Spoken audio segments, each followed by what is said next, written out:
Mirando atrás, ¿qué es lo que tienen en común mis tres películas y quizá esta cuarta? Es que hablan sobre la muerte. Yo tengo la intuición de que después de la muerte no hay nada. Como igual que antes de nacer, pues que no hay nada.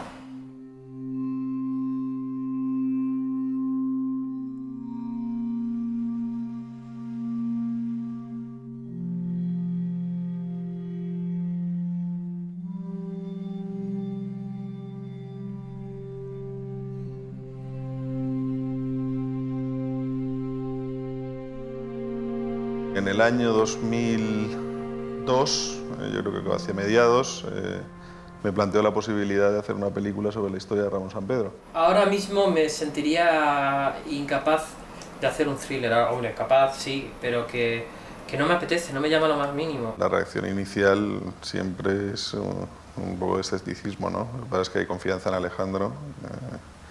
Los que le conocemos sabemos que nunca dice tonterías. Fue verlo en televisión y llamarme la atención cómo se expresaba, cómo hablaba, la tranquilidad con la que pedía algo que nos puede parecer tan chocante como es morir. Después compré su libro, después de que muriera, me pareció que estaba muy bien expresado, pero no había manera todavía de trasladar esto, no veía la manera de trasladarlo dramáticamente a una película. Al haber personajes reales, estar vivos la mayoría, necesitábamos conseguir las autorizaciones. Entonces Alejandro se llegó incluso a plantear el llevarse la película a un territorio anglosajón, pues como ocurrió con los otros.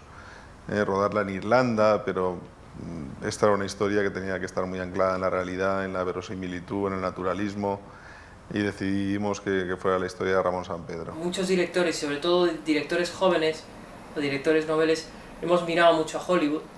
Yo evidentemente he aprendido, creo, fundamentalmente del cine de Hollywood, pero a veces eso te ciega y no acabas viendo la propia realidad que tienes en casa. Entonces la historia de Ramón Sampedro es una historia de aquí, y por otro lado me parece que es una historia universal. Entonces me apetecía explorar eso. El proceso de documentación que se inició pues, buscando en prensa, hicimos un viaje a Barcelona, estuvimos hablando con gente de DMD y ahí Alejandro entró en contacto con Gené, que ha sido una persona vital para ir descubriendo los detalles de la historia de Ramón. Claro, ahí te dabas cuenta de quién era en la intimidad este personaje y que realmente tenía mucho interés y tenía mucho carisma, y había historias de amor y había sentido del humor y había una serie de elementos centrales de metáforas muy sencillas que ayudaban a entender o hacer casi sentir al espectador, porque no es tanto una película de hacer entender como de hacer sentir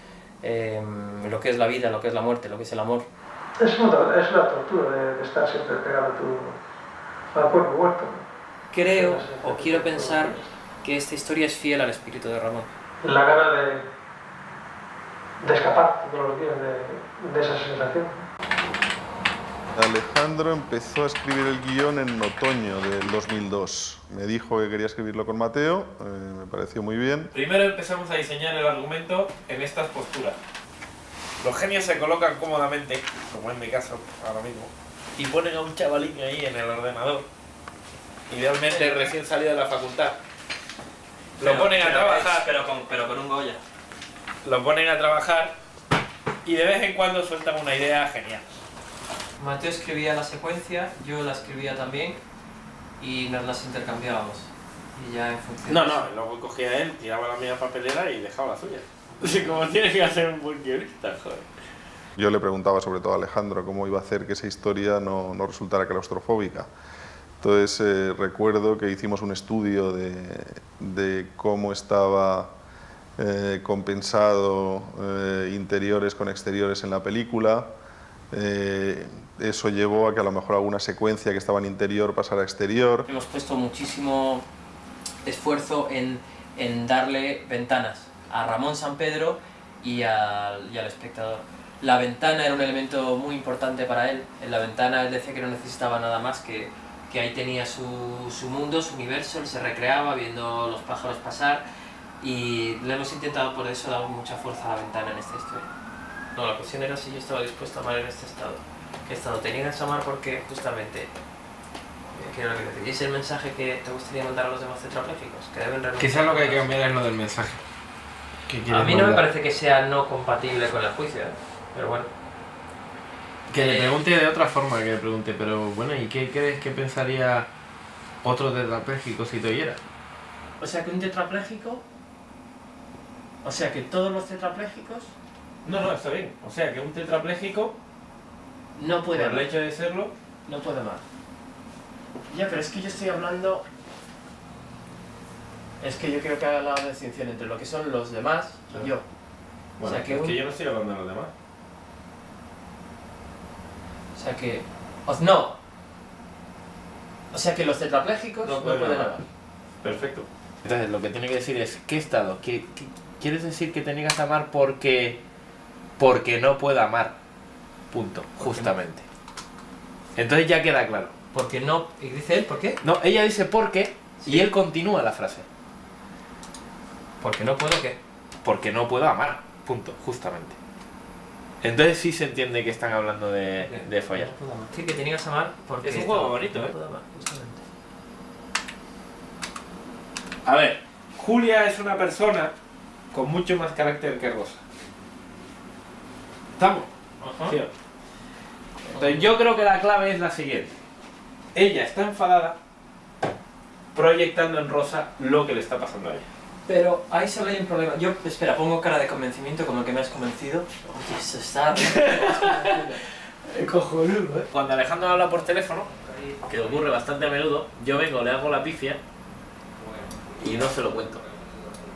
Y luego lo lee unos días más tarde y ya no se acuerda. Así es como he logrado colar las mejores frases. Por ejemplo, yo llevo 7 meses y medio intentando que Alejandro acorte unas cartas horribles, horrendas. De horrendas nada. Sí, María. Hey. Oye, ¿Bardem está localizado por ahí?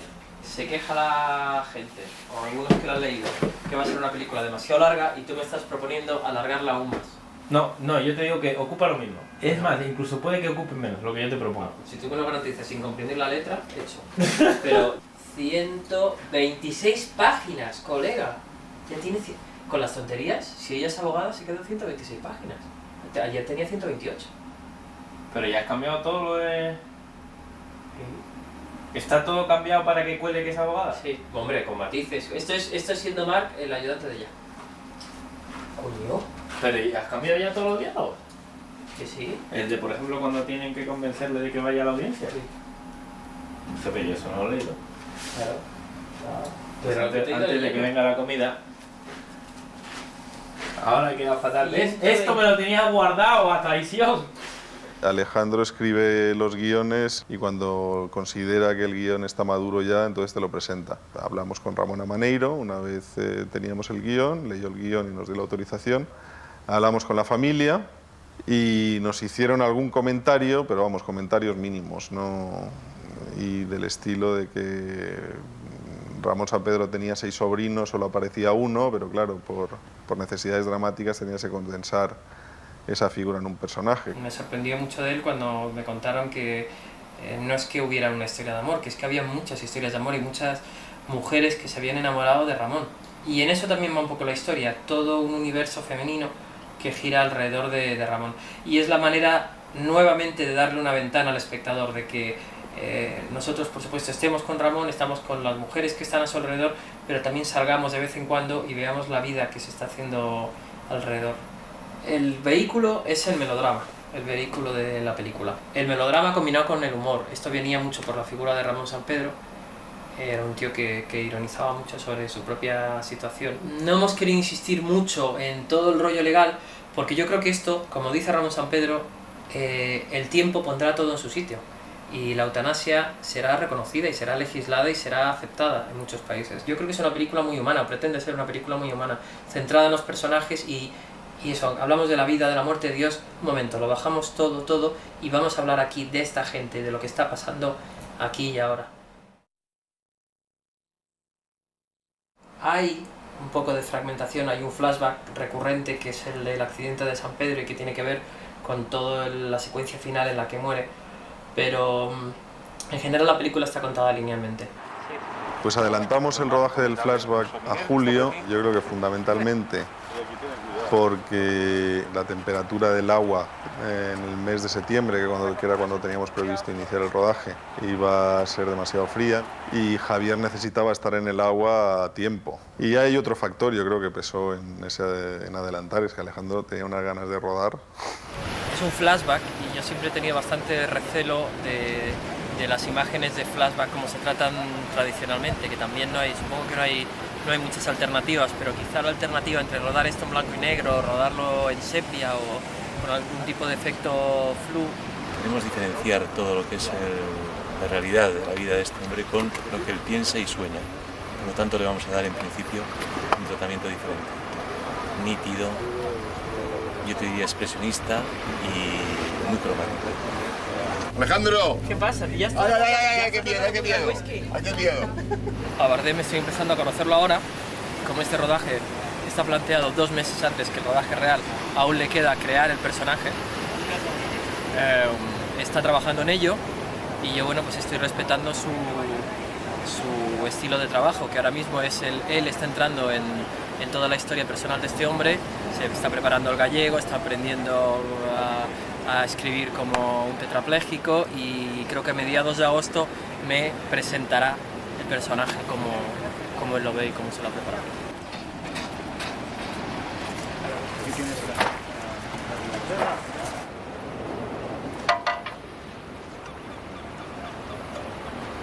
O sea, que no es una cosa de decir, bueno, va.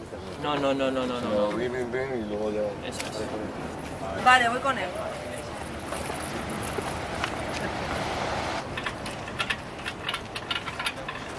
Y una vez que ya nos entre Javier en cuadro, ya vamos aumentando velocidad, pero empezar un poquito más suave.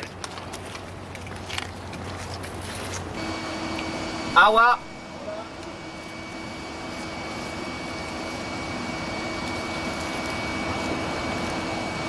Corta. No.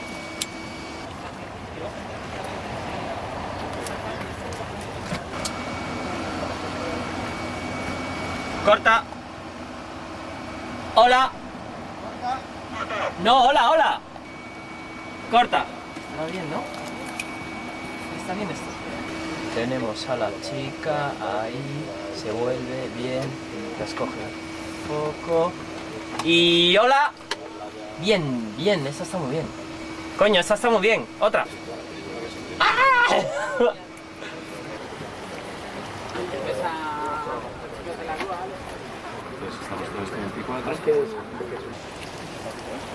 Huele bien, empezamos ayer con niebla, que era justo lo que necesitábamos en nosotros, justo lo que no necesitábamos ahora, y nos vino un banco de niebla, pero es lo que suele pasar los primeros días de rodaje, que todo va un poco mal y luego se arregla.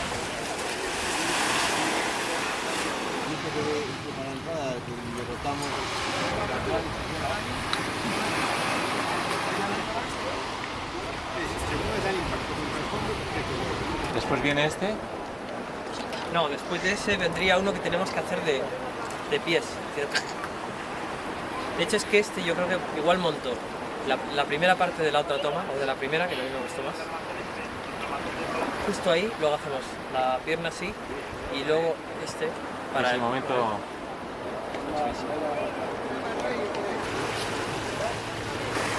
Ahí es donde hay que rodar. 32 asas, ¿verdad? Vamos a 48 horas. 32 asas. Pero ten en cuenta que tampoco puede aguantar mucho y eso, o sea que hay que hacerlo cuanto antes. ¿De acuerdo? Vamos allá. O sea, él se mete en el agua, pero tú estás esperándole como... ¿Más delante? Más delante. Quiero decir, vas a tener menos recorrido de traveling. O sea, él va a estar ya más abajo para pillar el final de eso y el momento de la muerte. Ya está. La boca medio abierta.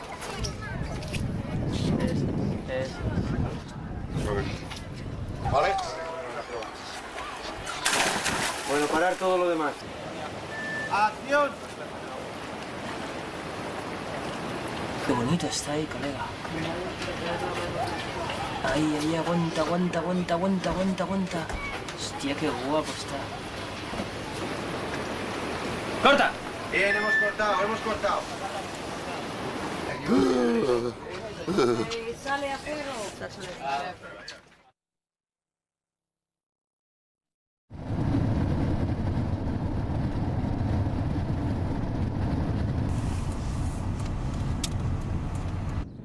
Las localizaciones de esta película no han sido especialmente complicadas porque ya contábamos con lo que había sido el territorio vital de Ramón Sampedro. Mira, aquí tienes el de las uvas y lo tendrías. Digo, focal corta. Bajamos justo cuando nos entra y ya vamos cerrando con zoom. Emiliano Tegui encontró la casa donde rodamos los exteriores, en los alrededores de la aldea de Xuño. Nunca subiríamos a hacer luego punto de vista de ella, de ellos abajo, sino que son ellos abajo que la saludan y ya. Y hacemos ahí algo, no sé, a lo mejor un tenderete o algo que te dé un foreground, un primer término para acoger un poco esa escena, no tenerla demasiado desnuda. Vamos a hacer ventana de madera y aquí hacemos un mirador. Esto sería el exterior de la casa de la familia Sampedro y en este momento pues no tiene, por ejemplo, el mirador, no tiene el huerto, tenemos que hacer algunas de las cosas exteriores que hay, el camino que no existe, y bueno, algunas adiciones en el establo y demás, ¿no? El cambio de las ventanas, que en este momento son de aluminio. Esta es la planta baja, que contiene la escalera. La maqueta es un elemento básico que al director le ayuda mucho porque cuando viene al decorado conoce exactamente la geografía del lugar. ¿Que quieres quitar y tener lo otro? Bien. ¿Que quieres quitar esta? Solo. Pues también. Él planifica pues cada movimiento de cámara prácticamente, o sea que sabe cada escena, cómo va a poner la cámara, qué lentes va a poner. Sí, nosotros vamos a poner. Uno verde, sí, seguro. Tenemos mucho espacio, pero como se va a dividir el Buenas. Vamos por aquí. Hola, Bartolo. El espacio tenemos aquí de sobra, ¿no? Sí. Decidimos rodar los interiores en el mismo estudio en el que se rodó los otros, en los estudios El Álamo aquí en Madrid. Vamos a mirar mucho hacia la ventana, entonces si estamos en un exterior real como ahora hoy, por ejemplo, hace sol, pero igual dentro de un par de horas hay nubes y eso te ha destrozado todo el plan de rodaje, estás condicionado por esa ventana. El fogón de hierro, la estufa, vamos, la cocina de gas y luego un armario, ¿no? Yo creo que hay muy pocos directores artísticos en España que tengan su capacidad para construir un decorado. La cama coincidiría con esto, ¿verdad? Sí. 1, 2, 3, 4... Son cuatro barras y 5... Porque igual me gustaría jugar en un momento con la cámara detrás de los barrotes. Puedes hacer. Ramón se levanta, la ventana está abierta. Levanta por este lado. Mira para allá, no sabemos muy bien por qué, si no, es que queremos que no... quiere que no le vea nadie. Viene aquí, empieza a mover la cámara. Y la cámara se va alejando por aquí. Y esto ahora es un pedazo de subjetivo.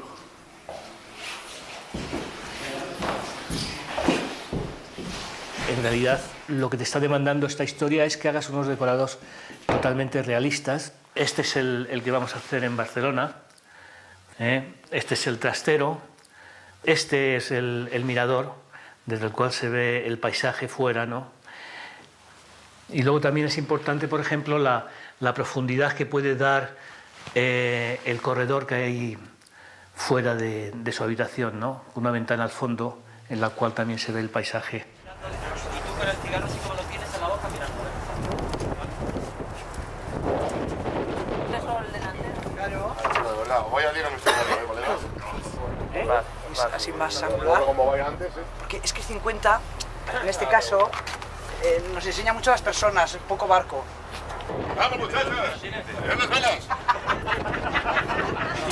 Un poquito más. Mírala. Subimos un poquito. Vale, espera, vamos a hacerlo al revés. La espalda con los tirantes es muy bonito. Ya no se ve nada. Ponle un bracito, Javier. Uno. Juntando más las estas. Venga, vamos a ver, muchachos. Sobre el propio terreno se baila. Imaginaros que estáis eso, cha.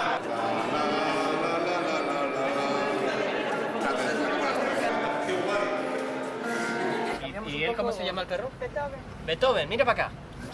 Simétrico todo, ¿sabes? Te digo. No. Dejarle un momentito, ya verás. Ya se ha vuelto loco. Bien. Agáchate, Ramón. Perdón. Gracias. Beethoven. Beethoven, mira para allá. Oye, ¿cómo ha sido rodar con Amenábar? Esto va a ser un contra muy fuerte, Un contraluz muy fuerte, una luz cenital. Javier me ha hablado de Bergman, me ha hablado de Truffaut y a mí me cuesta porque además ese cine es generalmente en blanco y negro, pero también es verdad que Javier tiende a decolorar las películas. El suelo, la escalera, los techos y las paredes. Vamos a ir a tonos fríos, azulados, verdosos. Quedará una película cromáticamente en grises, se me ocurre, donde destacarán las caras. Voy a intentar utilizar focales largas que desdibujarán los fondos y realzarán más el contorno de los actores. Si estás hablando de un vestuario que no sobreexplique al personaje, este personaje representa la resignación, entonces lo pones de negro. Pero es que no me lo creo, no me creo ni esta estampa, que es como de gallega folclórica, ni me creo este rollo. O sea, me creo de pronto que lleve algo negro, y lleve este peto. Sí. Pero que ella vaya, que su imagen sea el negro, no lo creo. A mí, por ejemplo, el Cells me funciona. Esto. Sí, que un tío que viene de la huerta. Bueno, pues empiezo, Secuencia 0. Sobre fondo negro oímos la respiración de un hombre profunda y reposada. Este es un personaje muy complejo, en el que hace falta una capacidad de introspección y además una capacidad de seducción, porque el personaje tiene que enamorar. Bueno, esta es una foto que me dio Fernando Bobaira para convencerme de que Javier podía ser el actor idóneo para interpretar al personaje. Bueno, pues todo empezó con Alejandro y Fernando Bobaira, que me ofrecieron el guión, yo lo leí, me dio mucho susto. Bardem es de los actores de método, que compone de dentro a fuera. Entonces, cuando leyó el guión y se aseguró de que quería hacer esta película, pues me dijo, bueno, pues dentro de unas semanas te presentaré el personaje. Y en ese tiempo lo que hicimos fue vernos unas cuantas veces, él va con una grabadora y él hacía un montón de preguntas que van desde qué es lo que crees que representa este personaje en la historia, o qué has querido contar en esta historia, qué crees que puedo aportar yo como actor a este personaje. Y con todo eso, él se fue unas cuantas semanas y un día apareció por aquí y me hizo de Ramón Sampedro. Es un personaje que requiere mucho tipo de preparación, que es física, luego evidentemente emocional, y luego una forma que yo tengo que buscar y encontrar, si se puede, de darle a mi cuerpo el aspecto de su cuerpo.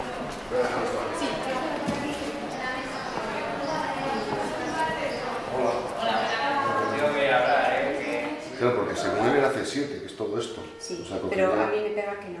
Tiene completamente las manos caídas y además lo tiene ya todos esos tendones elongados y luego la mano pues con la actitud.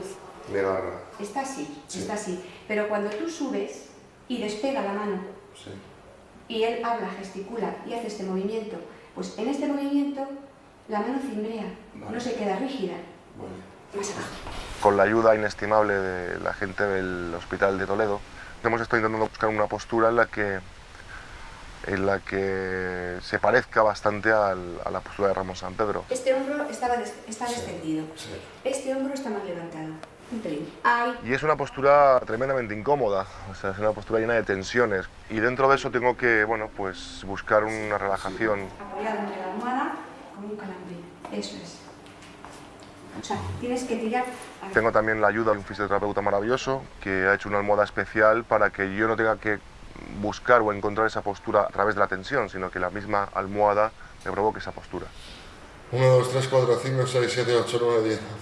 Entonces, como esa musculatura está floja, no puede dar el impulso. Y entonces tú te ayudas con el estómago y el diafragma. La voz es importante porque, claro, se supone que tiene que interpretar a un señor de 55 años. Entonces es lo que más se está insistiendo ahora. Quizá lograr un tono medio donde no expulse mucha voz fuera. Y claro, ahora entiendo por qué también él habla muy deprisa porque tiene solamente una columna de aire, entonces tiene que aprovechar toda esa columna de aire para poder entonar y todo esto.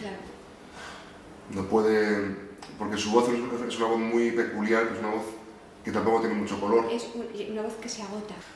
Trae un vaso de agua. Trae un vaso de agua. Y ahora pues está en todo el tema del gallego. Bueno, el gallego lleva ya varias semanas. El idioma siempre es un idioma que te es ajeno, la boca se mueve distinta, la lengua, la mandíbula, los dientes, o sea, todo es una cavidad extraña donde tienes que buscar sonidos que no te pertenecen.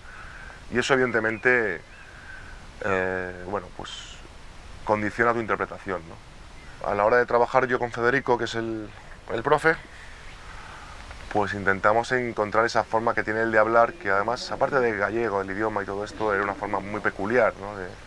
de hablar, tenía una dulzura,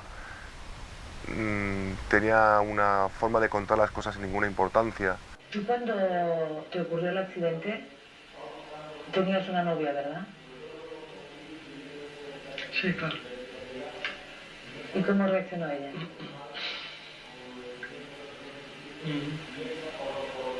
¿No quieres hablar de eso? Sí, ¿por qué no? Bueno, ella reaccionó con el corazón. Bueno, le dije, pues la primera tontería que dijo, bueno, pues cuando estabas en el hospital, no sé, vamos a casarnos. Y era tontería. Qué estupidez, ¿no? Era una persona que entendía el dolor que podía provocar en la otra persona, y lo que intentaba era que la otra persona se sintiese bien. Entonces a eso le llamaba él aprender a llorar riendo, ¿no? Pues luego el bueno de Ramón Sampedro tenía esta cosa de escribir con la boca. Además tenía una letra preciosa, una letra que realmente costaba creer que alguien lo pudiera hacer con la boca, ¿no? Entonces algo sí escribo, he conseguido por lo menos pues, un par de palabras o tal. Esto es lo que tienes que procurar mantener quieto y solo mover la cabeza, nada más. Pero evidentemente, por muchos meses que lleve, es de las cosas que ya he decidido que es muy difícil. A la espera de empezar, pues estoy nervioso, estoy con la carga de la responsabilidad, ¿no? Más allá de hacerlo bien o hacerlo mal, que uno siempre pues, intenta hacerlo lo mejor que puede, es saber que vas a interpretar un personaje que fue real y que sigue siendo real y muy importante en la mente de muchas personas, ¿no? Y bueno, pues no sé, es una aventura también. Y espero volver a Galicia y que no me tiren piedras. O sea, lo único que deseo. La historia tiene un lado realista o naturalista, un componente muy fuerte, que esto vendría dado por los actores. O sea, no intento que haya mucha estilización o mucha sofisticación en cuanto a la interpretación, quiero que sea todo real, pero va en contraste con la puesta en escena, que sí quiero que sea más sofisticada, y para eso está la música, está la luz de Aguirre Sarobe. Creímos que necesitábamos a un buen director de casting para el resto de personajes en esa búsqueda de la verdad. Y el primer nombre que se nos ocurrió fue Luisa Narciso, que es un excelente director de casting. Me dijo que una historia tan complicada debería ser contada con la mayor verdad y naturalidad posible. Alejandro quería, sobre todo, la mayor cantidad de actores desconocidos posibles, para dar mucha credibilidad, pues, sobre todo a la parte de la familia. Sobre el personaje de Julia me pidió luminosidad, y que fuera un personaje que apareciera y le cayera bien un poquito a todo el mundo, ¿no? Y el segundo día me dijo Alejandro, quiero hacer una prueba a Belén Rueda. Yo tengo que decir que me opuse, o sea, le dije que me parecía un error y lo mantuve durante un tiempo. El traer a una historia como Mar Adentro a un personaje muy apegado a la televisión y que además estaba en una serie de éxito. Y al final Alejandro, vamos, decidió que fuera ella y yo seguí su instinto. Me llamaron por teléfono, me dicen, ¿estás sentada? Digo, sí. Dice que Amenábar quiere que hagas una prueba para su película. Digo, mira, estoy de bromitas ya bastante hartita, así que déjalo porque me tengo que ir, me tengo que arreglar y me tengo que ir a grabar. Que no, Belén, que es verdad. Y digo, que sí, que todo lo que tú quieras, que sí. Y entonces me volvieron a llamar y me dice, Belén, ¿tú sabes lo serio que yo soy para estas cosas? Y ahí he de decir que ya estaba a punto casi de salir de casa Y tardé 1 hora en salir, estaba como sube, baja, baja, sube, sube, baja. No dices nada, ¿eh? Esto sí que no te lo esperabas.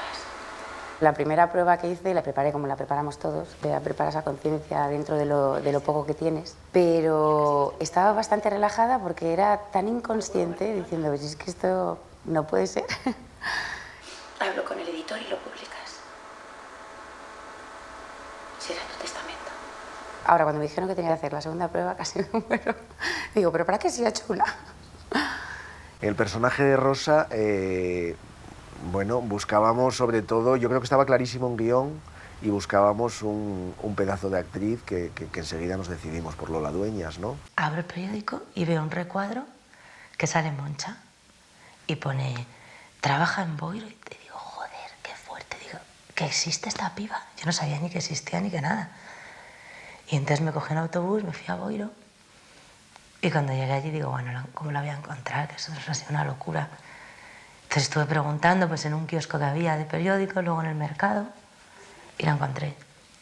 Y la llamé y le dije que era una actriz que estaba haciendo una prueba, pues la verdad. Y muy maja la tía, nada, quedamos en un camping. Y ese día me dijo ella, me miró así y me dijo, ojalá te lo dieran. La secuencia 0 de alguna manera dice, sobre fondo negro oímos la respiración de un hombre profunda y reposada. Espero que no haya venido aquí a hacer demagogia, que de eso ustedes, los jesuitas, saben mucho. No, claro que no. Pero ya que habla usted de demagogia, amigo Ramón, ¿no cree usted que es demagogia decir muerte con dignidad? La primera vez que reunimos a todo el reparto fue cuando oímos todo el coro de voces y la verdad es que salimos contentísimos, ¿no? Y ahora ya no me complico la vida. Y ahora ya sé que debo de ser el problema, ¿no? Que no le gustan los hombres, ¿no? Creo que dices que no le vas a gustar.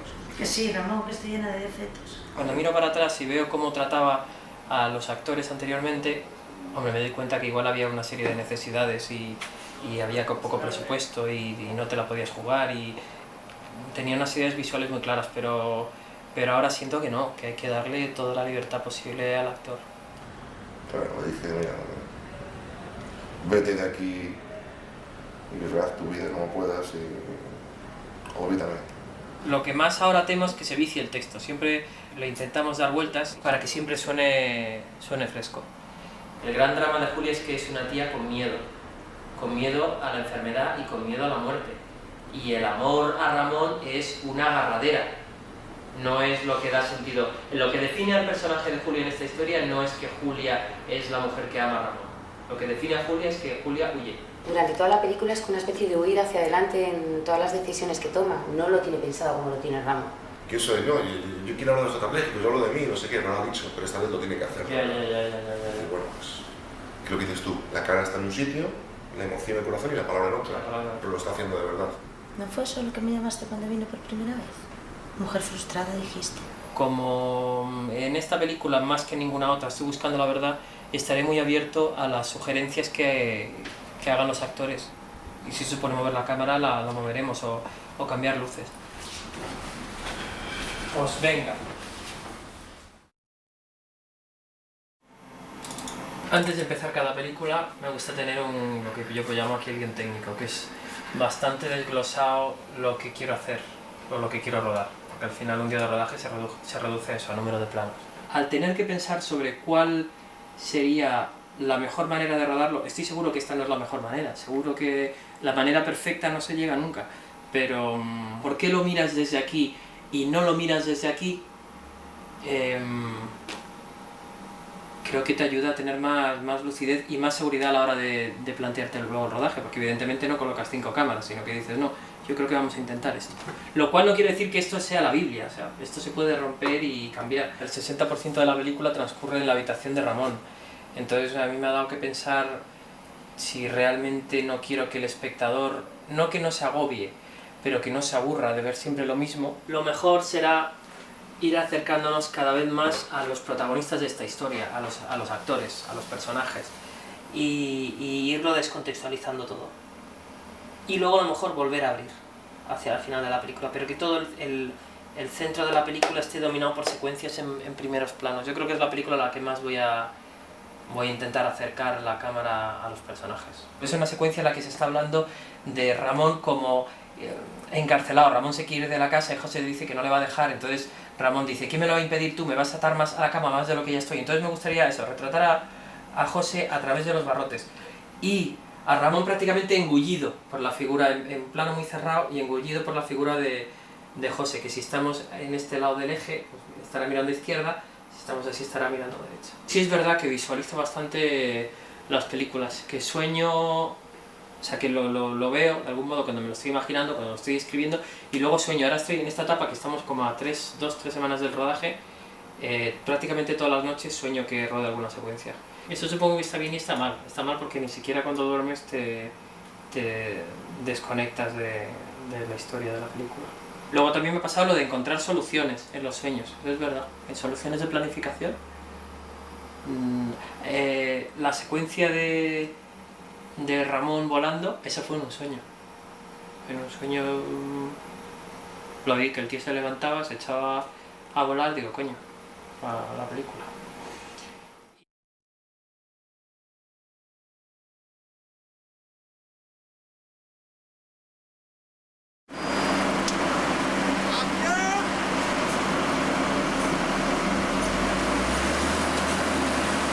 La segunda parte del viaje, que es siempre el rodaje, pues generalmente empieza en exteriores, por razones atmosféricas, intenta prever todo lo malo que pueda pasar desde el principio, y en este caso fue todo lo bueno. O sea, guardo muy buen recuerdo de Galicia, y es curioso como cuando empiezas a rodar tienes la sensación de que no vas a saber cómo hacerlo, pero yo digo que es como la bicicleta, que no lo olvidas.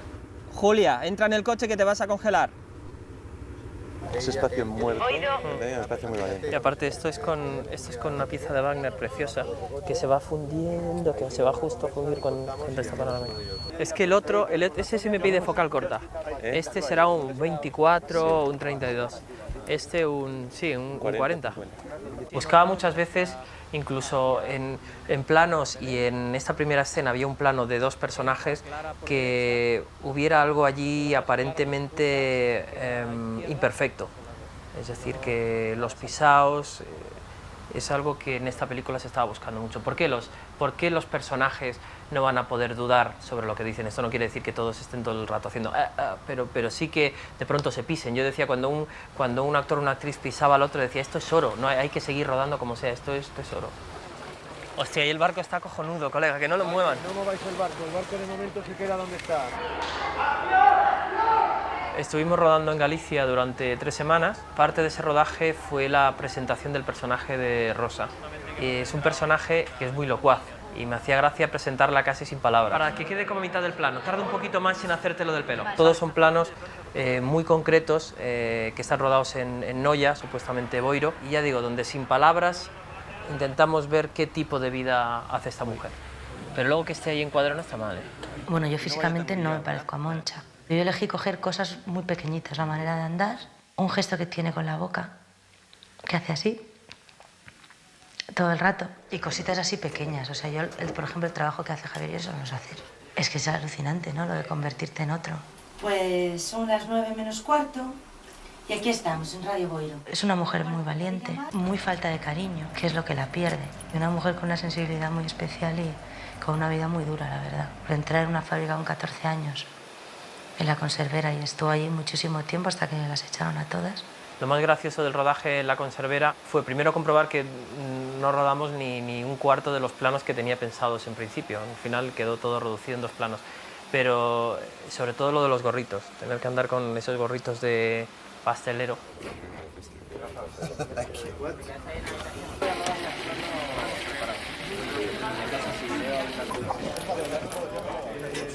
Yo tenía bastante miedo de cómo rodar la secuencia del vuelo, que quedara bien, muy expresivo y muy hipnótico para los espectadores.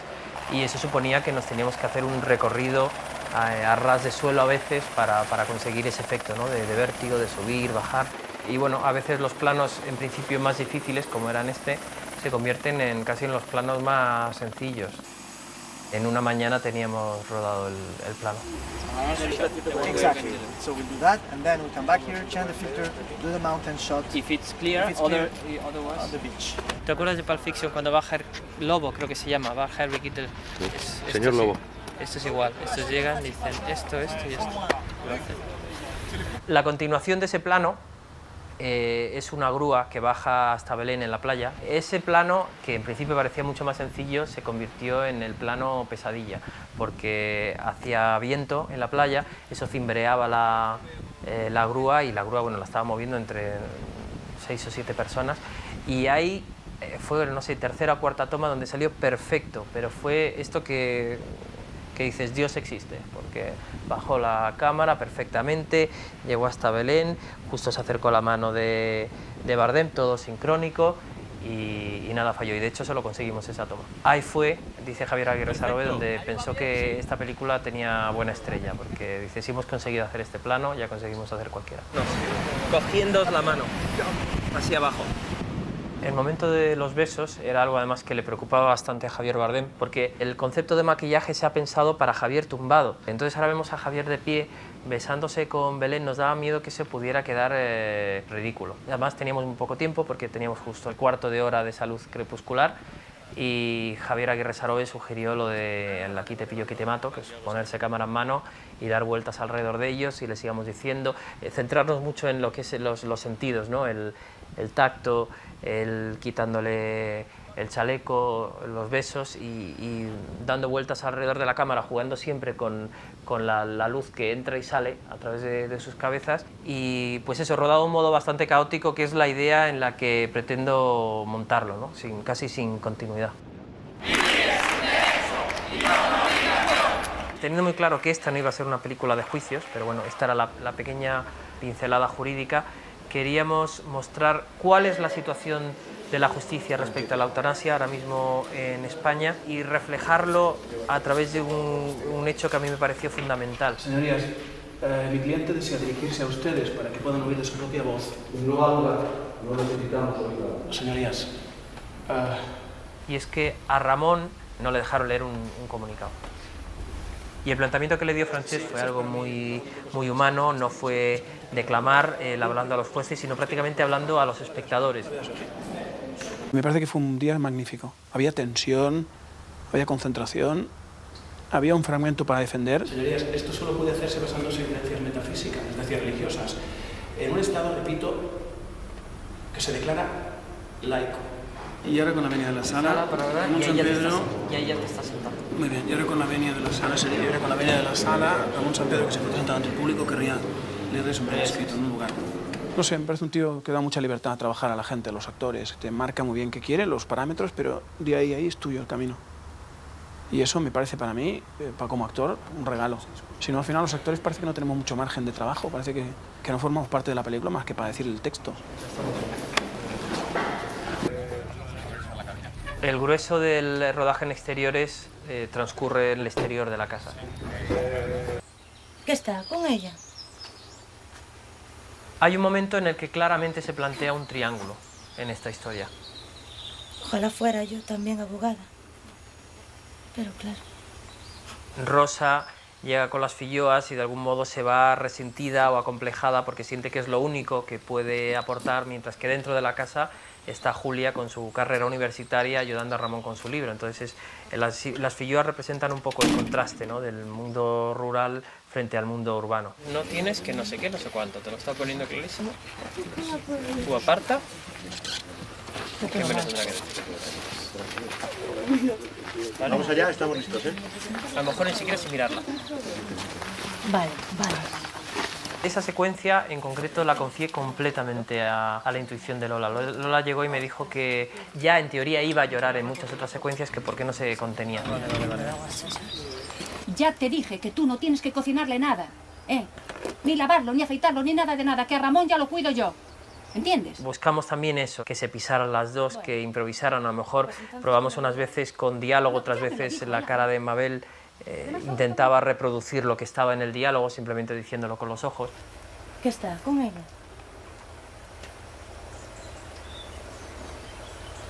hacérselo ver más. Y no le vuelves a ver, date cuenta de lo que es, En vez de que sea tan tajante, que sea que se dé cuenta. Celso tuvo también toda la libertad a la hora de crear su personaje. Hizo un acento muy de la zona, con seseo, y luego le dejé cambiar todo lo que quiso en el texto. De hecho, incorporó cosas, yo creo, del auténtico personaje, cosas que había visto en entrevistas a sus diálogos. Hemos tratado de encontrar una línea paralela al personaje real, ¿no? Pero el personaje está construido a partir de los requerimientos, de las exigencias del guión. ¿Daste cuenta de qué quiere, Javier? Rodando con él estas primeras escenas en el establo, yo delante del monitor me reía de la impresión que me producía tanta realidad, porque era como si hubiéramos cogido a un señor del campo y lo hubiéramos puesto en la película. No había ninguna mediación dramática. A ver si pensas coa cabeza, que a morte unha cousa moi seria. Oiches? Teu tío morre a podreza e non o volves ver. El ser una persona próxima también a ese medio, a ese entorno, también me ha servido mucho, por supuesto. Tú desde que damos acción ya se lo quieres contar, lo de que ese señor ahí arriba se está haciendo el tieso. En esta película teníamos muy claro que los acentos no eran un problema, sino al contrario, un plus para dar verosimilitud, para crear musicalidad en la película. ¡Mamá, ese tío se está haciendo el tieso! Mamá, que ese tío se está haciendo el tieso. Mamá, que ese tío se está haciendo el tieso. Tieso. Tieso. Tieso. La O que no suene tan a U, sino para el asturiano. Tieso. Tieso. Ahí. Mamá, que ese tío se está haciendo el tieso. Mamá, que ese tío se está haciendo el tieso. Joder, crack, ¿eh? Me gustaba, y creo que lo hemos conseguido porque ha habido suerte, que hubiera una luz bastante velada, prácticamente sin sombras, difusa. Una luz norteña, muy propicia para lo que es Galicia. Hola, me llamo Julia. ¿Tú eres la abogada?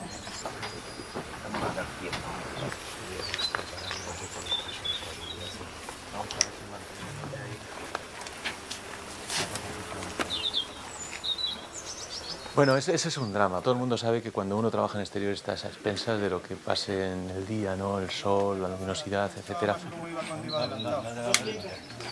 Anda ahí jugando, ¿sabes? Ya.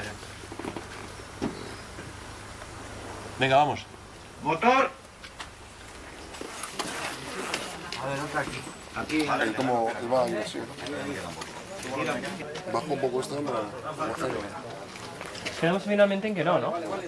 La escena de la despedida fue la primera que rodamos prácticamente con Javier y eso siempre es un palo para los actores, sobre todo en una escena tan cargada dramáticamente. Y recuerdo que lo primero que me llamó la atención fue el silencio que había en el equipo, ¿no?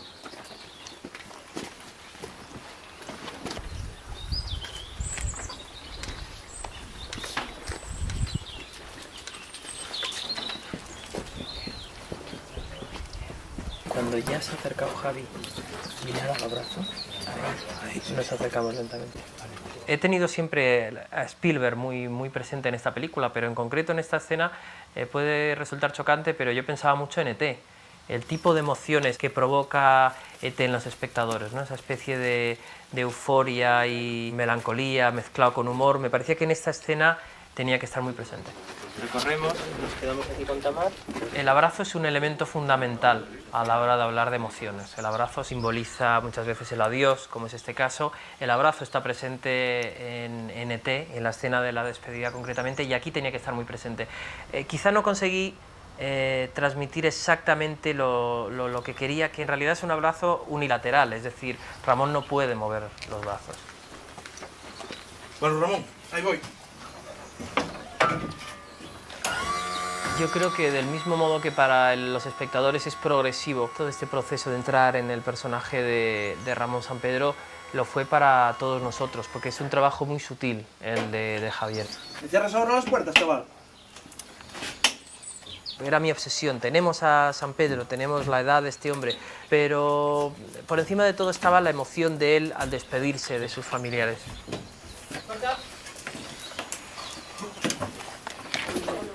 Es fácil meterse en esas pieles porque las situaciones están muy claras.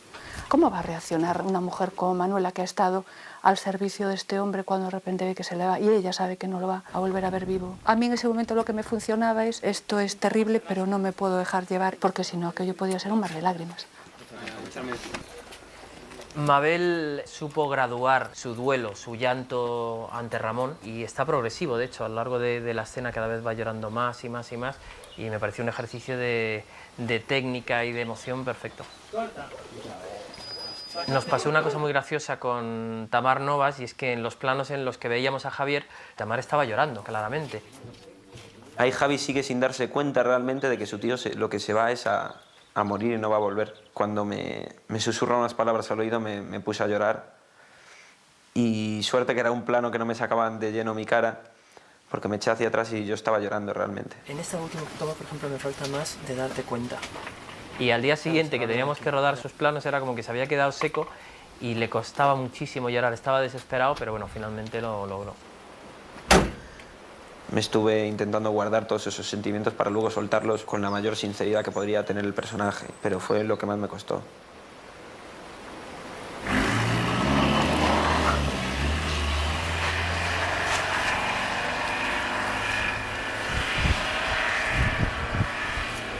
¡Corta! Javier, la primera. ¿Qué tal está, Javier? Impecable.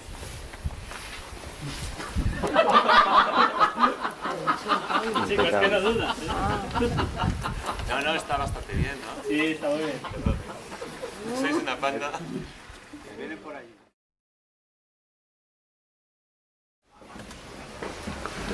Que estés bien, Dios, Hitchcock. Con este plano se acabó el thriller ya.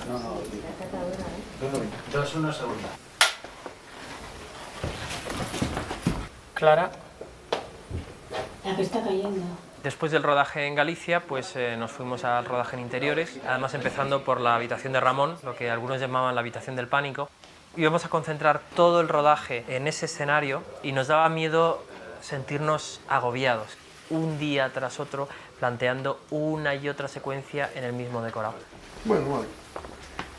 A ver, ¿qué quieres oír? Es igual, lo que haya puesto. Pues ala, ahí te dejo con tu alma. Hasta un rato. Entonces lo primero que se hizo fue crear una habitación que prácticamente tuviera móviles todos los lados, para sentir que podíamos sacar la cámara en el momento que quisiéramos de la habitación, y también buscar a través de la luz y de la puesta en escena siempre un planteamiento diferente. A ver, ¿qué cara vas a hacer, tío Moiro? Cuando leí el guión, a mí me inspiró una luz y unos ambientes absolutamente creíbles. Bueno, Javier trabaja con luces muy suaves. Él lo llena todo de luz y lo va tapando, va dispersando, va difuminando. Un 2-8.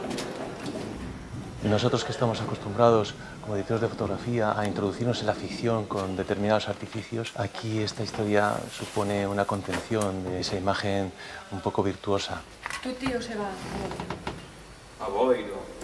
Normalmente se te va la mano y se nota la luz. Yo he pretendido absolutamente en esta película que no se note la luz. Y cada vez que se nota la luz he tenido que rebajar esos presupuestos de luz, de intensidad, para que me lo creyera yo mismo.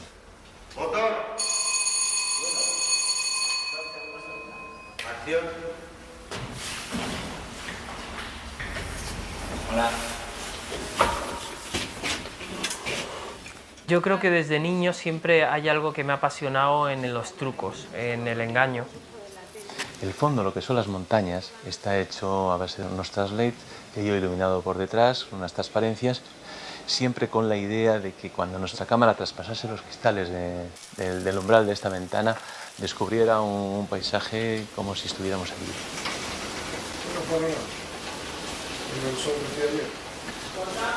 Otro aspecto que había que tener en cuenta era el maquillaje a la hora de iluminar. Es un maquillaje muy sutil, de pequeñas arrugas a veces. Si lo iluminas con una luz plana, se pierde completamente el dibujo. No voy volando. Utilizo una luz bastante sesgada, que lo que hace es conseguir que esas arrugas se definan bastante más. El maquillaje se adaptaba mejor a un lado de la cara, que es la parte izquierda, que está impecable, entonces ahí siempre ha llegado la luz, y en la otra parte, donde posiblemente se hubiera notado de forma mínima algunos problemas de maquillaje que yo no los veo, los ve Jo Allen, que es muy precisa en su trabajo, pues es la zona de las sombras. Venga. Y un día ya me saltó no sé qué tontería de que nos casáramos. Entre Belén y Javier ha habido muchísima compenetración, se han entendido desde el principio en los ensayos, y ese diálogo que yo quería que se estableciera casi sin palabras, en el que había un hueco para la improvisación, para dejarse afectar el uno por el otro, esto se ha dado. Venga, va. Yo pedía muchas tomas hasta que ella en un determinado momento me pedía la improvisada, y muchas veces lo que he montado es eso, son puras improvisaciones de Belén sobre el texto original. Y para eso necesito saber quién es Ramón San Pedro y saber quién era. Lo grandioso de Alejandro es que tiene toda la película en la cabeza, pero no lo tiene cerrado. Aquí yo iría por otro lado, ¿sabes? Pero no de tristeza.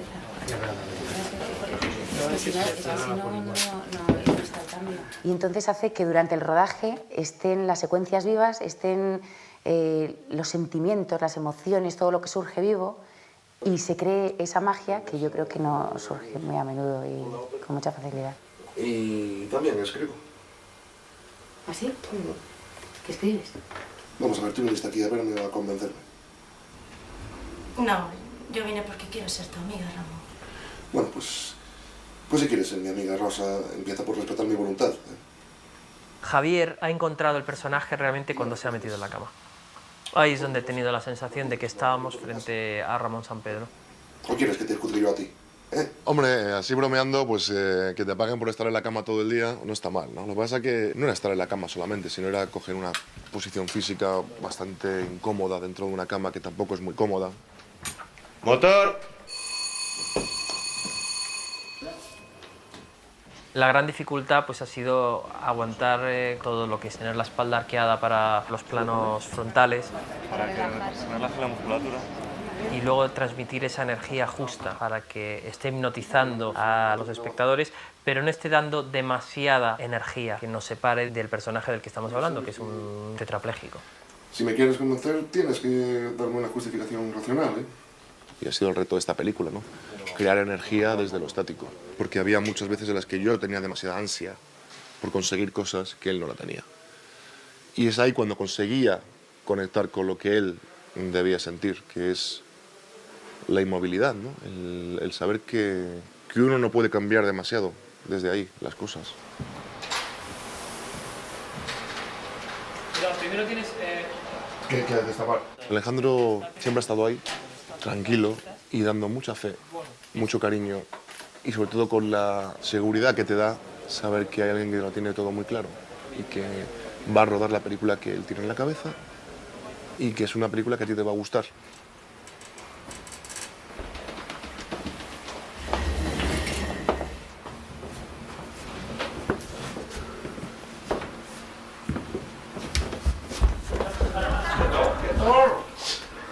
Contaba con el talento de Javier, pero no contaba con su sentido del humor. Esta es para mi vieja, que le va a molar. Este planeta, Corta.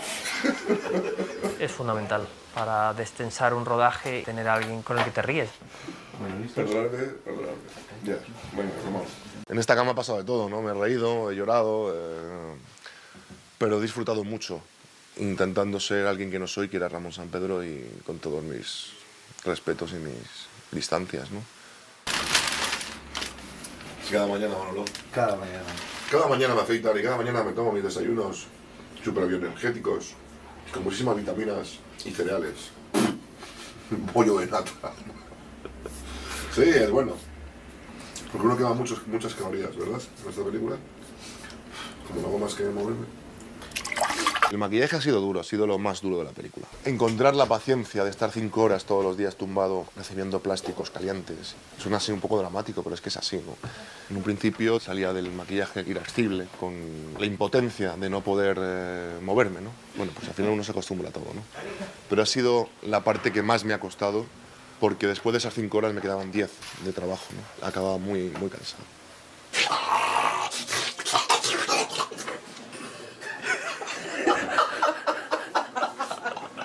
Genial. Uno de los momentos más graves o más críticos que hemos pasado en este rodaje fue cuando a pocas semanas de terminar Javier tuvo una especie de reacción. No sabíamos muy bien si es que había desarrollado una alergia, si es que su piel se había cansado por estar sometido todos los días al maquillaje. Entonces lo que decidimos fue parar y rodar en Barcelona una serie de escenas en las que él no participaba. Que lo tengas aquí para que favorezca este estilo. Buen viaje. Adiós, Jenny. Barcelona fue un poco como un respiro después de haber estado tanto tiempo encerrados en el decorado. Les vamos a quitar el zoom, vamos a hacer 2 tamaños y 2 tamaños y ya está. Lo que queríamos era mostrar ese mundo urbano o cosmopolita que además Barcelona representa perfectamente, enfrentado al mundo rural de Ramón.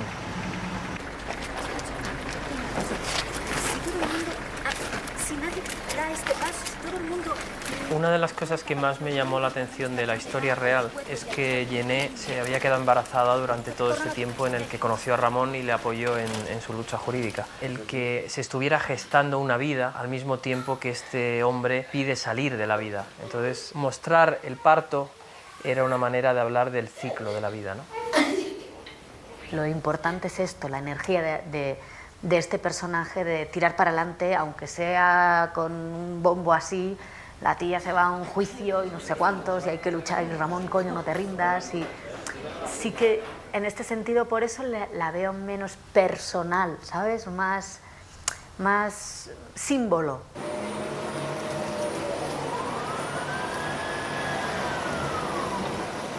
Cuando rodamos Tesis, mi primera película, yo recuerdo que alguien dijo que pocas veces me iba a volver a encontrar un rodaje como aquel, por lo bien que fue todo, lo relajados que estábamos todos. Yo creo que sí, que me he encontrado un rodaje mejor que aquel, que ha sido este, el de Mar Adentro, porque bueno, han confluido una serie de factores, ha habido tiempo, ha habido dinero, ha habido una especie de comunión entre toda la gente, tanto equipo artístico como técnico, ha habido muchas risas y ha habido una pasión y una fe muy grande en la historia que estábamos contando. Y como experiencia, yo creo que ha sido la mejor experiencia que he tenido en un rodaje. Cuando se suele decir, o yo suelo decir esto, que el rodaje es un descenso a los infiernos, yo matizaría, o como dice Ramón en algún momento de la película, a veces vale la pena vivir en este infierno.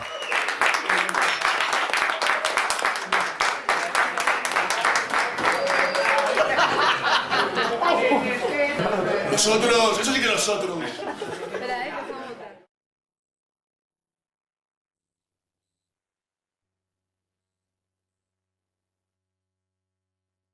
Alejandro decidió que quería montar en la película, que para él el montaje es un proceso íntimo.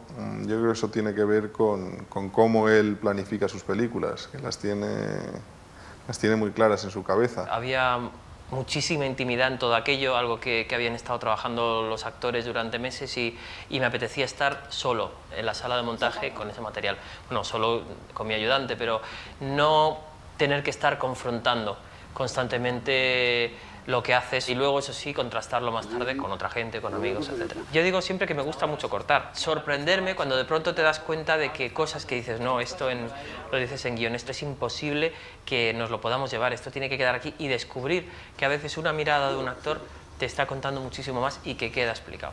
Y ahora, si me llevo toda esta primera parte, en esta secuencia, directamente va a empezar con ella que va hacia la ventana, hablan 4 cosas sobre la ventana y va ella y vuelve a conectar la grabadora. Dejé que Alejandro fuera madurando el montaje. Una vez lo tenía maduro, vi la película con él. Quizá tenía unos 15 primeros minutos en los que había que trabajar, había que pulir. Las secuencias estaban un pelín largas, pero la primera hora funcionaba muy bien. Tenía ese impacto emocional que tiene la película. Pero luego venía un bache que yo creo que se debía fundamentalmente a que la película pivota alrededor del personaje de Ramón. Entonces, en el momento en el que te alejas del personaje de Ramón, la película perdía interés. Una de las partes a las que ha habido que renunciar más en la película es a por qué Julia echa atrás y no sigue adelante con su decisión. Ayudaba a explicar el personaje de Julia, pero yo creo que a los espectadores los descentraba de lo que se estaba contando. Simplemente con un montaje en el que se ve a Julia mirando el frasco con el cianuro y luego abrazándose a su marido, yo creo que está contado que ella finalmente tiene miedo a la muerte y que ha tenido una conversación con su marido en la que han acabado, pues no sé si reconciliándose o arreglando muchas cosas.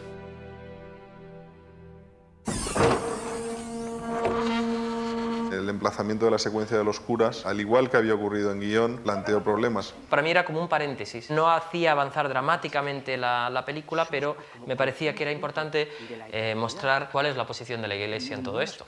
Al final se encajó en la mitad del segundo acto y la verdad es que la secuencia ahí hace que la película respire y que no se ralentice en la parte final. Ay, que me da algo. Bueno, la agonía y lo que es el montaje en paralelo de Ramón muriendo con Ramón ahogándose y finalmente muriendo en el agua, eso ya venía en el guión. Y esto era una idea de Mateo, para el que los cambios de tiempo son muy importantes y esa especie de destino recurrente, ¿no? Esa idea de no poder volver al pasado. Y de alguna manera, pues cuando Ramón muere, finalmente llega al equilibrio, confluye con lo que debía haber sido su muerte en el agua.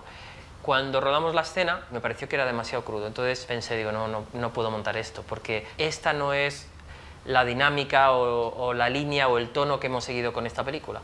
Es una película que habla sobre la muerte, pero no ha pretendido ser nunca una película cruda. Me lo llevé en un primer montaje, no se veía realmente cómo moría Ramón. Esto se lo mostré a Mateo y Mateo lo tenía clarísimo. Dice, no le puedes privar a los espectadores, toda la película conduce a este momento, es decir, el momento en el que estamos delante del precipicio. No podemos ahora correr un tupido velo y esto no está. Y por otro lado, había que mostrar a Ramón Sampedro sufriendo, porque este era otro de los puntos importantes de su enfrentamiento con el Estado. Él decía, por lo menos, ya que quiero hacer esto, que no tenga que sufrir, que pueda morir plácidamente, que no tenga que morir con veneno. Bueno, el sonido, yo creo que en esta película, como en todas las que he hecho, el criterio es un poco el mismo. El responsable máximo es Ricardo Steinberg, con el que he trabajado pues, en las 4 películas y me entiendo muy bien y entiendo muy bien su concepto de sonido, que es básicamente, el cine es un rectángulo, es bidimensional, con lo cual todo lo que vemos en pantalla debe estar generalmente delante. Lo que sean música y efectos, nos lo llevamos. Cuando queremos lograr algo especialmente efectista, por ejemplo, la secuencia del vuelo, ahí el sonido fue fundamental, porque el sonido realmente te está envolviendo, oímos el tenor que se va de un lado a otro, etc. Pero el resto del sonido siempre en pantalla. Y luego algo que sugirió Ricardo, que también tiene mucho sentido, que es que tenía que ser un poco como las olas, ¿no? Las olas son como la respiración del mar, ese ir y venir. Está con las entradas de los flashbacks, ese fundir las respiraciones con el sonido de las olas.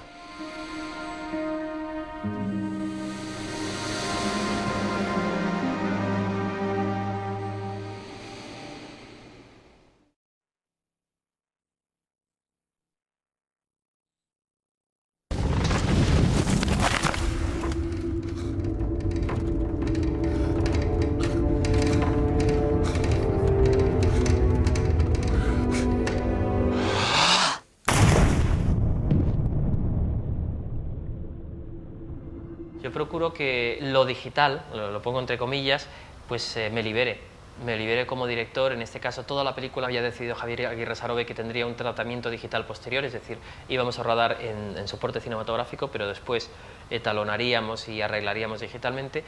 Y eso a mí me supuso que cualquier pequeña imperfección que decía, no importa esto, lo seguro que lo arreglan en postproducción. Si no podemos garantizar que el efecto digital va a ser en general realista para gran parte de la audiencia, prefiero no embarcarnos en ese tipo de planos. Pero esto ya pasaba en los otros. Todo el tema de las nieblas, prefería estar muy convencido de que realmente iban a funcionar, que la gente no iba a notar la niebla digital.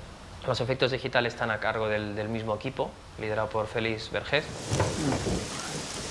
Estás ya más tranquilo. Bueno, es difícil. Con el panorama que tengo delante. ¿Qué panorama? ¿Pinta transparente la falda? Eres más marrano.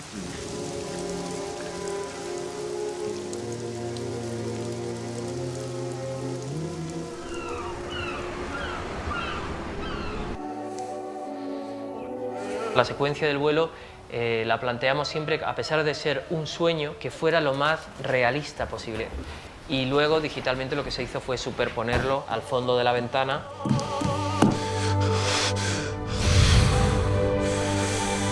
Y acelerar y ralentizar el vuelo para que tuviera como una cadencia, eso que muchas veces tenemos en los sueños, que aceleramos, desaceleramos, pero insisto, siempre desde un punto de vista muy realista.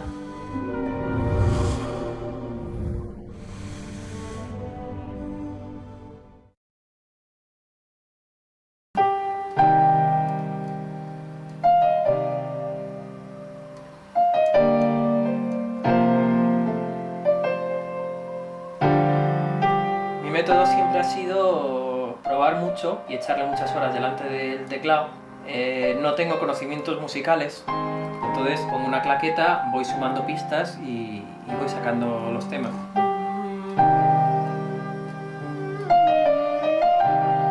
Además es lo que tiene la música, yo creo, que da igual las horas que eches, o sea, hay días que no te sale nada y no te sale nada si lo tienes que pasar delante del teclado, porque si no me siento mal, mi conciencia se siente mal. Corres un riesgo cuando haces una película así, es que se te vaya mucho la mano por el lado del melodrama, pero por otro lado yo siempre he pensado que el melodrama es un género como cualquier otro, como el suspense, como la comedia. Entonces en una comedia la voluntad es hacer reír, y en un melodrama la voluntad es provocar la lágrima, y la música va a ir por ahí. No voy a intentar hacer una música fría o que no arriesgue. Voy a intentar con las armonías y con la instrumentación pues que levante la película. El riesgo, ya digo, siempre es pasarse. Seguro que habrá espectadores que piensen que me he pasado y otros que no se lo parezca. Yo el músico que más he admirado toda mi vida, y siempre he dicho por el que me empecé a interesar por la música de cine y casi por el cine, fue John Williams, pero voy a intentar evitar que suenen armonías muy pues de Hollywood. Es lo que me gustaría. No me gustaría que sonaran pocos intérpretes, sino toda la masa, pero tocando pianísimo. Y aquí entra una trompeta por ahí. Yo pienso que el músico ideal habría sido Ennio Morricone. Cinema Paradiso, la película tiene algo de eso.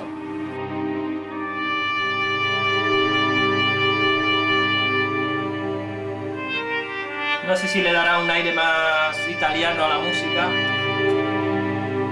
pero creo que de algún modo va bien con este universo. Cuando vi esto montado, parece un poco que es, en vez de ser un homenaje al abrazo entre T y el niño, parece que es Frankenstein que se está acercando. Entonces reduje este plano al máximo y también perdió sentido el ponerle música a este momento. Entonces esto ha quedado sin música, y lo he buscado el comienzo del tema, cuando finalmente le da el abrazo, que eso lo potenciaremos en sonido. Ahí, le da el abrazo y arranca el tema. Y luego también es importante, que estoy intentando esta vez, las respiraciones. Silencio, vuelve a entrar. Es como en la película es muy importante el mar, el sonido del mar, las olas que van y que vienen. Y es algo también que estoy intentando un poco con la música. Va la música, se calla, dejamos oír el directo, vuelve a entrar la música, un poco como el oleaje. Tengo un tema que se llama El Viaje, que es el viaje de Ramón a Coruña. Una combinación entre instrumentos celtas, pues puede ser la gaita, y orquesta clásica. Bueno, y si luego colabora Carlos Núñez en arreglos o interpretando, me gustaría explorar un lado un poquito más puro.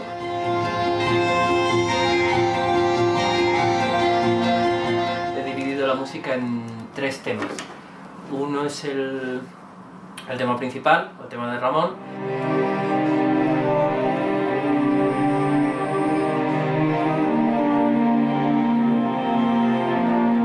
Es muy importante el momento en que recuerda cuando dio la vuelta al mundo. Hay una cosa tanguera, igual le puede venir bien en el arreglo.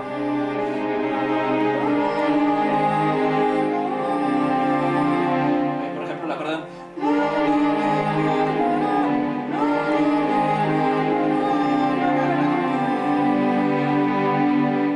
Y ahora estoy trabajando sobre el tema de Julia, que se corresponde un poco más con el tema de amor.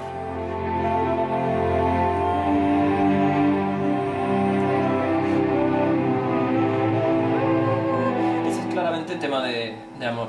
Y en el de Rosa, ya digo que en principio puede pegar quizá el tema más rural de todos por el personaje, pero me ha salido una cosa un poquito fría. Un poquito triste también.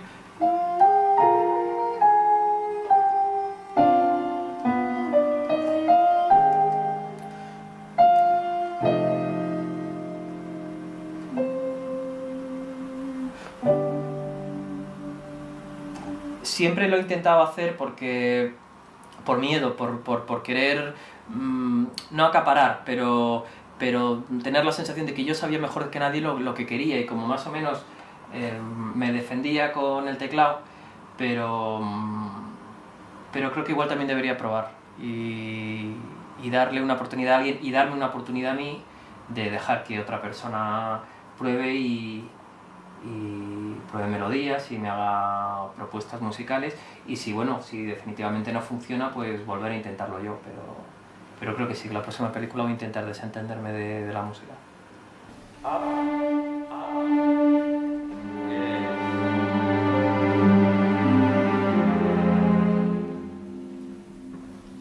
Creo que llega a la conclusión de que mi parte favorita es la grabación con los músicos. Ha acabado el rodaje, las peleas de montaje, ha acabado la fase de composición y bueno, lo único que te queda es que vas allí, te tomas tu cafecito por la mañana y dejas que esta gente haga maravillas.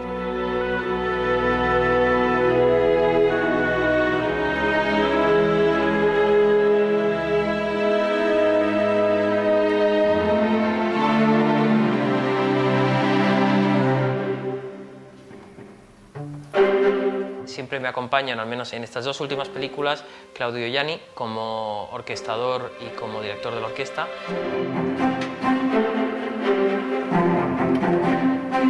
Y bueno, Lucio Godoy, con el que llevo ya unas cuantas películas. Tiene mucho talento, muy buen gusto y sabe lo que realmente va con las imágenes. Quisiéramos grabar el ostinato de 22, 23, 24, 25. Cuando empiezo a componer siempre digo lo dejo y él siempre es el que me dice no, venga, inténtalo.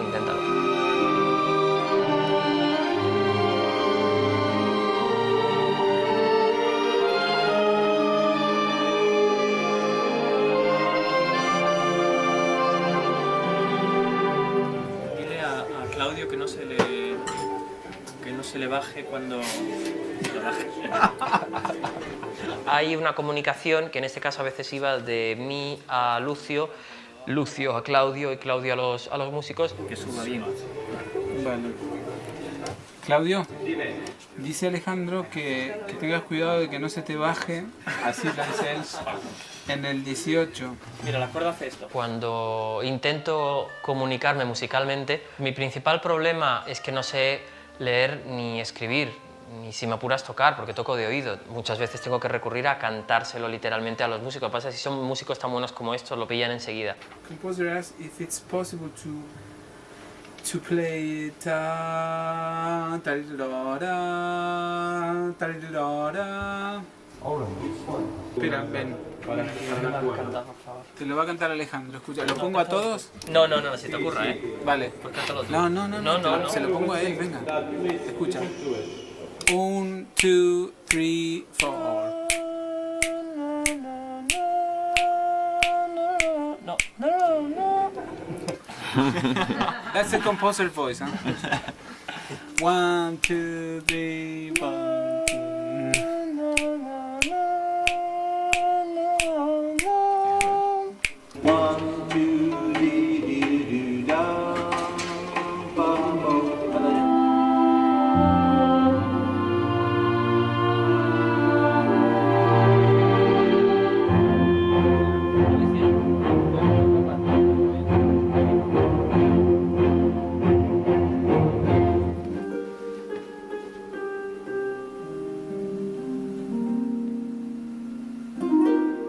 Tenemos una historia de un hombre tetrapléjico que pide la muerte. Podríamos optar por un quinteto o un cuarteto, o quizás solo un piano, o quizá una guitarra, o podríamos optar por una orquesta de 60, 70 músicos con toda la cuerda tocando pianísimo, como la colcha que cubre a Ramón en su cama. Esa era mi idea un poco de lo que era el personaje y de cómo la música debía acompañar la historia.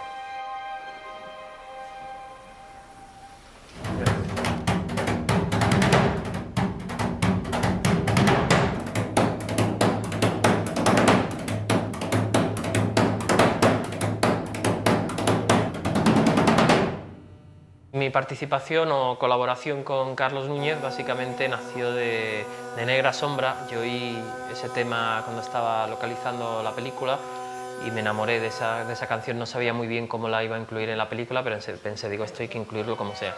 Nos pusimos en contacto, nos dimos un tiempo hasta que yo tuviera compuesta toda la música. Le mostré la película con las maquetas colocadas. Le gustó mucho, sobre todo encontró que la música tenía posibilidades de llevársela a un lado más celta, más en lo que es su estilo.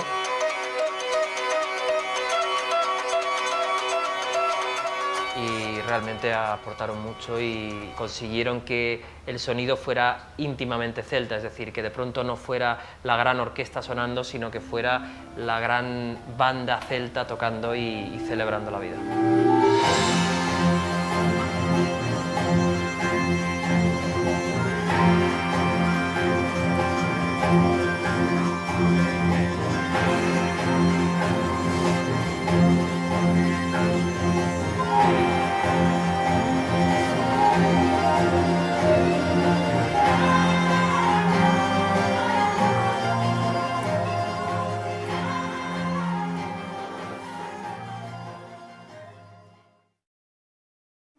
Entre tú y yo creo que después de morirnos, no hay nada. Es igual que antes de nacer. Nada. El viaje que ha supuesto hacer Mar Adentro de algún modo ha terminado. Ahora empieza el viaje para la película. La ves tantas veces por tantas razones que no puedo dar esos 2 pasos necesarios como hace un pintor para ver lo que ha hecho. Y claro, es lo frustrante porque dices, jo, me gustaría poder disfrutar de la película, pero no siento nada. Para mí ha sido una experiencia inolvidable, no solamente por el trabajo, sino personal. Y quisiera que todo eso que hemos vivido todos aquí se consiguiera de alguna manera transmitir en la pantalla. Eso es el cine, comunicación, y Alejandro, Javier y el resto de actores han conseguido comunicar algo que yo creo que es de gran relevancia. Y yo creo que es una película que ojalá te va a agarrar del corazoncito y luego te va a meter una pregunta, ¿no? Un interrogante aquí en la cabecita, con la que te vas a ir del cine y vas a estar dándole vueltas. Y la verdad es que me da muchísima pena que se acabe. A lo mejor ahí radica la magia de este trabajo, ¿no? Que tiene un principio y un fin. Pero no me gusta. Es que no me gusta que se acabe. Yo creo que esta película es una especie como de regalo que me han dado. Pero personajes como este, películas como esta y un director como este, pues es difícil encontrar. Entonces, bueno, pues creo que ha sido un regalo envenenado. Pero ha sido un regalo. Es muy difícil mantener una trayectoria impecable y dar siempre en el clavo y no sentirte frustrado. Pero es probable que mi próxima película sí me la plantee como un paréntesis. Es decir, una película lúdica donde lo importante sea la mecánica de la historia y hacer un viaje a lo mejor sensorial. Pues a mí me gustaría que hiciera una película de aventuras. Ya está.